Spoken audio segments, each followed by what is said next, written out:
Hi everyone, MJ Kinman here, and welcome back to my studio.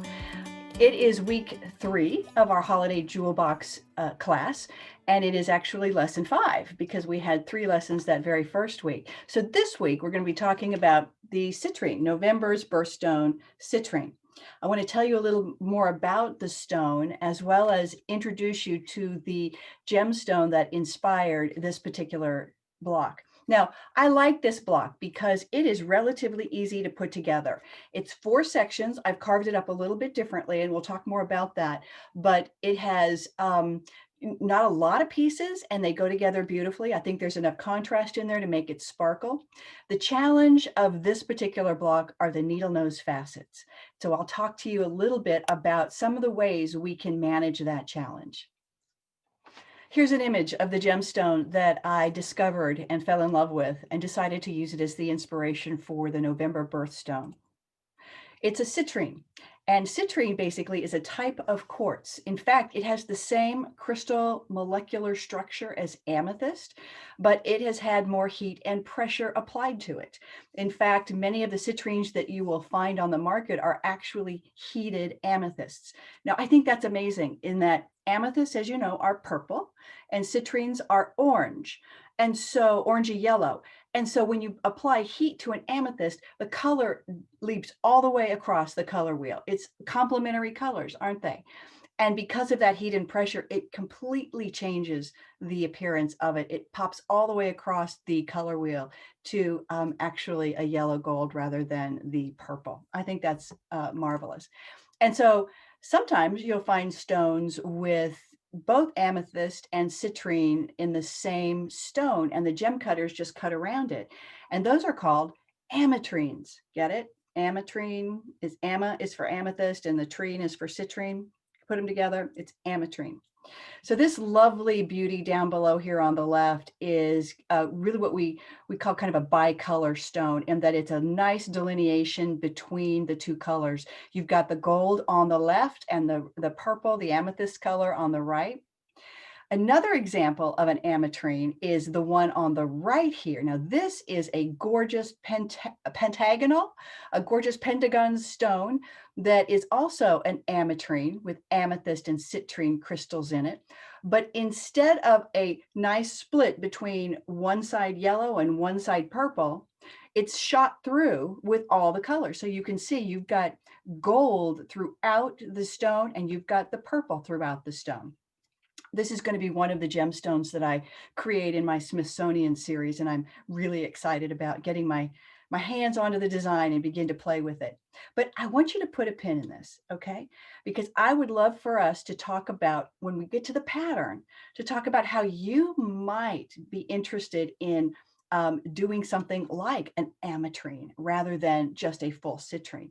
And there's a way you can do it. So you could actually have an ametrine with the purple and the citrine shot throughout your stone. Put a pin in that. We're going to come back to it. So citrines are believed to energize every level of life. That's a good thing.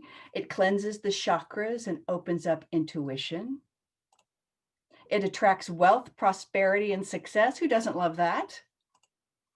It imparts joy, wonder, delight, and enthusiasm. And I just love that. If you know anything about me and my trunk shows, it's all about gems and joy.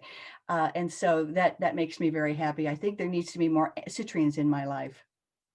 It raises self-esteem and self-confidence. And as artists, we always need that. Whenever we're putting our art out into the world, it can be really hard. And so to have that boost of self-esteem, that boost of self-confidence is really good for us and for our art. And finally, it strengthens the brain and strengthens the intellect. And boy, I need all the help I can get. So I find that very encouraging. And finally, it promotes motivation, activates creativity, and encourages self-expression. I mean, isn't that what we also want as artists? To be motivated, to be creative, and to basically feel good about our self-expression and be able to get that out into the world. So I think citrines are a pretty handy little a stone to have around. Here is the stone that inspired the block, the birthstone block. And as you can tell, it originally was a rectangle. But I loved everything about this. I loved the play of color. I love the play of light. You can see that, yes, while it is symmetrical in its cut, it isn't necessarily symmetrical in the color flow.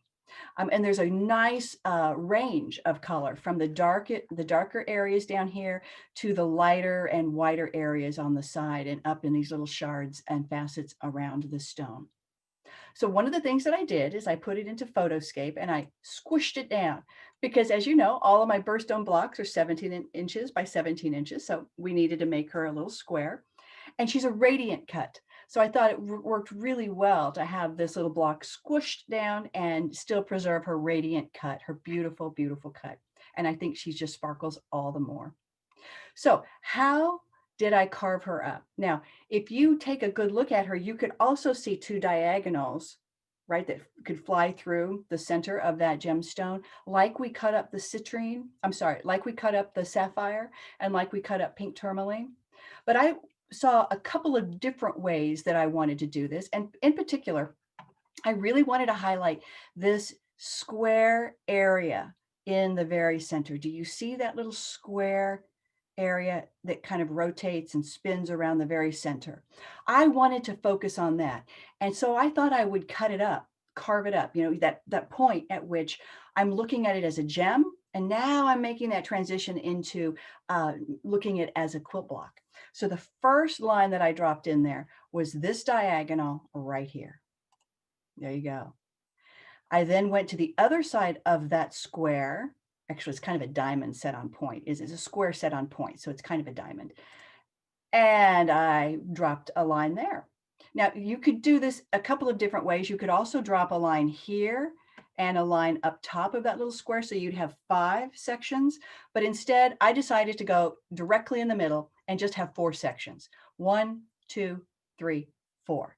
So if you take a look at the chart that you have in your pattern, you'll see that these areas correspond to the unique identifiers that are on each facet in every single section. Every single facet up in the top left-hand corner will begin with a 1 and then a dash, and consequently a 2, a 3, and a 4. And here is the pattern. All right, remember I asked you to put a pin in it. So here is the ametrine from the Smithsonian. And I want to have you all take a look with me at page 2 in your chart, in your pattern. And on page 2, you'll see the color chart. And on that color chart, you'll notice that in addition to black and white fabric, I also have a series of fabrics that are labeled with letter A, and then 0, 1, 2, 3, and 4, and then B. So A actually stands for amber. Now I could have used G for gold, but that's just the way my brain works. I like the idea of putting amber in there.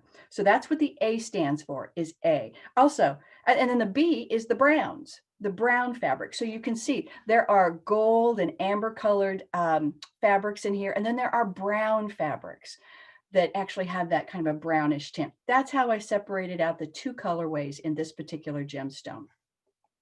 What you could do, if you're interested, is use those A's, preserve those A's, use the gold, the yellows and the golds for the A, but then swap out different variations of purple or magenta for the B's. Instead of browns, put purples. And that would give you an ametrine that is shot through with both the purple and the amber colors, like this pentagon shaped stone on the right. I think that would be really exciting. And I'm going to challenge some of you maybe to do that. Now, for me, I love all the fabric that I found, and I did my pink tourmaline.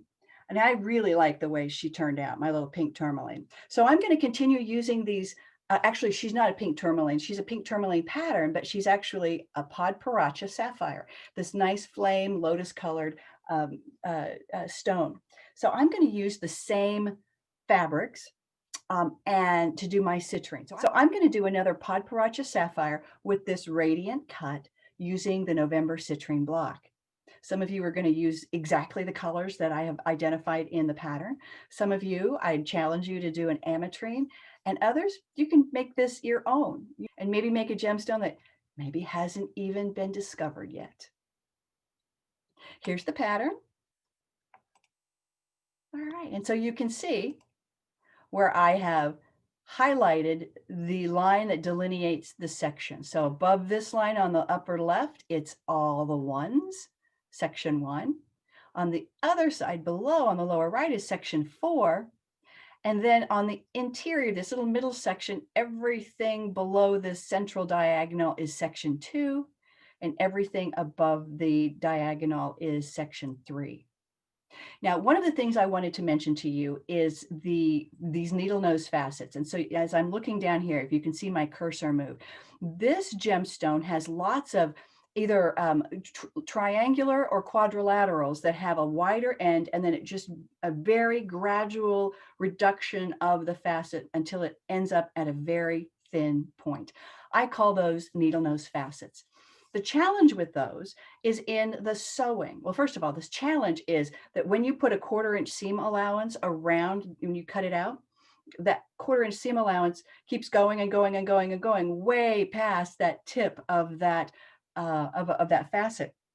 And so, for example, here is an example of a needle nose facet. And what I can do, because this just keeps moving and moving, moving, moving, I am going to take my scissors and I'm going to cut that point off within a 1/4 inch of the tip. So I'm going to cut that fabric off so it just doesn't keep going and going, because all that's going to be on the back of your quilt. And if you don't cut it off, it's going to increase the bulk on the back of your quilt. So go ahead and snip that off. It's not going to cause an issue. And that's one of the ways that you can manage those needle nose facets. And when we get to the assembly part, I'll show you another way of managing those needle nose facets. And as I mentioned, I think I'm going to go with the pod paracha idea. I'm going to keep moving with that theme. And I encourage you to do whatever you want to do with your beautiful November citrine pattern. And I can't wait to see what they look like on Facebook. Well, I've gone ahead and cut apart my freezer paper template and found the values that I wanted in my wonderful hand painted fabric and have cut up my citrine. And you can see I would like to now work on section number 4. And as I am working on section 4, I want to make sure that I have all of my pieces and none have gone wandering away. So I put them all in numerical order. We've got 1, 2, 3, 4, 5, 6, and all the way up to number 17, 4-17. So now that I know that all of my pieces are here, I can go ahead and begin looking at the piece plan. Before I do, I just want to point out, again, these needle nose facets. Do you see how I've cut a quarter? I have snipped off the end to within a 1/4 inch of the tips. So I'd encourage you to do that. Snip off those edges of the needle nose facets to within a 1/4 inch of the tip of those little needle nose facets. Let's take a look at the piece plan for section 4. Now, what I want to be sure to share with you is that 417 down here is the very last piece you're going to put on. It's the very last piece because you see how it spans a couple of different facets. So what we're going to do is we're going to start piecing this section together, facet by facet, unit by unit, section by section, and move across this section. And then we're going to drop 417 on at the very end. So we wanted to make that clear right away. All right, so let's look at the upper right-hand corner at 4-1 and 4-2. They share this line. This is how you're going to put them together. Line up that little hash mark. Now, the thing I want to show you is you could actually put 4-3 onto this unit because look, they share an entire line that goes from edge to edge. So you could drop 4-3 onto 4-1 and 4-2, or what you could do is set aside 4-1 and 4-2 and then put 4-3 and 4-4 together. So you'll have this unit and then this unit, and then you can put them together on this line. It's whatever makes most sense for you. So now you've got this fabulous little area right here. Let's keep going. Let's look at 4, 5, 4, 6, and 4, 7. These three you can put together. And do you see how they share this long edge-to-edge line with the previous subsection? Now you can put this section together with 4, 5, 4, 6, and 4, 7. And right now you've got this beautiful section completely done. Now, keep in mind, even though 4, 8 is right here, you don't want to put 4, 8 next to 4, 7. You don't want to drop 4, 8 onto your unit. Why? Because if you'll see, it doesn't share an edge-to-edge line. If you were to put 4, 8 on, here's what your piece would look like. It would have a set-in seam. It would go down this way, collide into that seam, and then turn the corner. You don't want to do that. So what we're going to do is we're going to set aside everything we've done up to this point, and we're going to start with 4, 9, and 4, 10, put that together. Then we'll put 4, 8 onto 4, 9, and 4, 10. So you'll have this nice unit. And then for some reason, I jumped across all the way over to the other side, and you can put 4, 11, and 4, 12 together. You can put then 4, 13, and 4, 14 together. Then you can put those two units together. You can drop 4, 15, and 4. Then you'll want to drop 4, 15 onto this unit, because you see, this is the line that they share. You can't put 4, 15 and 4, 16 together because they don't share an edge-to-edge line. If you did put 4, 15 and 4, 16 together, you would end up with a set-in seam. So be careful of that. So you'll do 4, 11 and 4, 12, 4, 13 and 4, 14. Put those two together. Then you would drop 4, 15 onto this unit.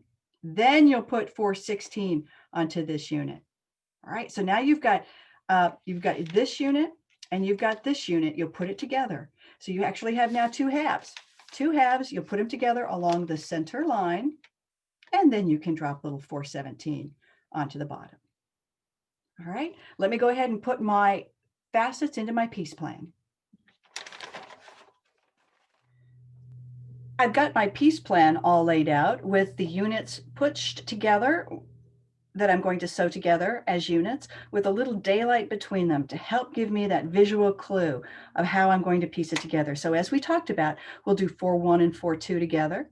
We can do 4, 3 and 4, 4 together. And then we'll put this unit together with this unit. All right. Then we'll do 4, 5, 4, 6, and 4, 7. We'll put this all as together as a unit. We'll set that aside. We're going to do 4, 9 and 4, 10, and then we're going to add 4, 8 to it. We're going to do 4, 11 and 4, 12, 4, 13, 4, 14, and then we'll put 15 to it, put this together, drop in 4, 16, and then we'll be able to drop in this group to this group, and then we'll pull all of this together. And finally, we'll put little 4, 17, tack him on the very bottom. Make sense? Let's start sewing. I'm going to demonstrate how to manage needle nose facets with this wonderful combination of 4, 6, and 4, 7. The reason being is that, look, it has needle nose tips on both sides, doesn't it? It isn't always a larger size, a larger end on one side and a smaller tip. Sometimes they have nice little needle nose on each side. So in this case, I'm going to flip this 4, 6 piece over onto 4, 7. That allows me to start at this little needle nose piece, this little needle nose end, and then I'm going to slowly stitch until I get to the very end, and I'm going to take some time as I really take care of that little facet so it doesn't run away from me under the needle. So let's do that right now. Okay. So let's go ahead and start sewing.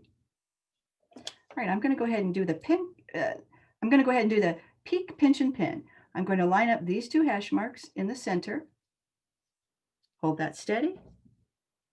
Peek, pinch, and pin. Now I'm going to move over to the edge. You can either check that other hash mark if you'd like. It looks really good. And the end, perfect. I'm going to drop another needle in. I'm sorry, another pin in. Okay, let's look at the very end. All right, oh, beautiful. Okay, excellent. There's my 1/4 inch seam. I'm going to line that right up, and then I'm going to slowly pull it off just a little bit to the left, and that takes my needle off of the freezer paper. Let's go ahead and drop that in.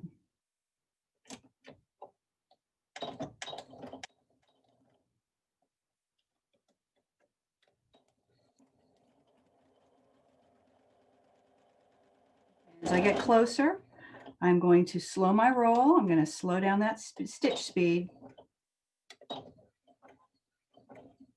Maybe not that slow.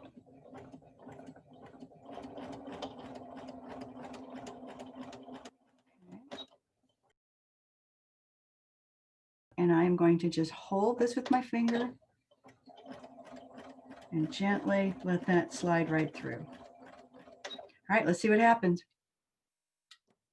Okay, here we go, moment of truth. I'm gonna open it up. Oh, perfect. Okay, there we go. So that looks good. That looks good. It didn't wander away. What I'm going to do then is I'm going to hit it with a hot iron with the seam allowance lying flat on the needle nose. So I'm actually curving the seam allowance up underneath the yellow and allowing that peach color seam allowance to slip underneath the yellow. So these little tips lie flat. Let me do that. And here we are. I think it looks pretty good.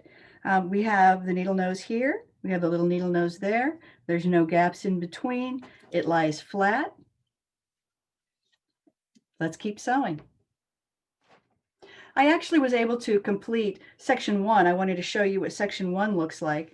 And for the rest of the week, I will continue working on sections 2, 3, and 4. And I will definitely show those to you on Facebook as I make my progress. I hope this has given you a little bit more confidence in putting your citrine blocks together. This is not a hard block at all to put together. It's lots of fun. Just slow your roll when you're doing those needle nose facets. Start from the small end if you can and work towards the larger one. If you can't, if you have to start from the larger end, just slow your stitch speed down. Hold on to that little tip and so it doesn't run away. And if it does, you can always rip out and resew. If it does, you can actually just leave it and work it into the design. Remember, perfection is not a priority with my patterns. And so in the full, when you have your full gemstone together, no one is going to look at those little teeny tiny tips and say, didn't quite get that one right. They're going to look at the entirety of your beautiful sparkling gemstone. So I hope you've had fun. Take care. Have a great week. Shine on.